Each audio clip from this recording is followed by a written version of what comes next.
عن أنس بن مالك رضي الله عنه أن أعرابيا قال لرسول الله صلى الله عليه وسلم: متى الساعة؟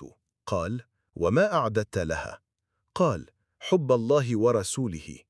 قال: أنت مع من أحببته.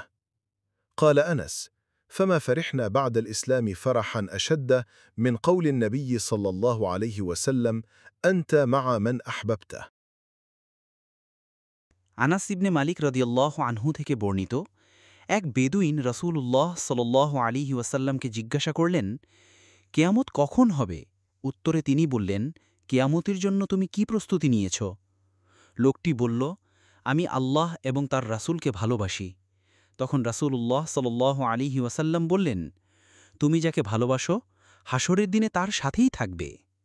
আনাস রাদিয়াল্লাহু আনহু বলেন, ইসলাম গ্রহণের পর আমরা কোনো কিছুতেই এত বেশি আনন্দিত হইনি যতটা আনন্দিত হয়েছি রাসূলুল্লাহ সাল্লাল্লাহু আলাইহি ওয়াসাল্লামের এই কথায়, তুমি যাকে ভালোবাসো হাসরের দিনে তার সাথেই থাকবে।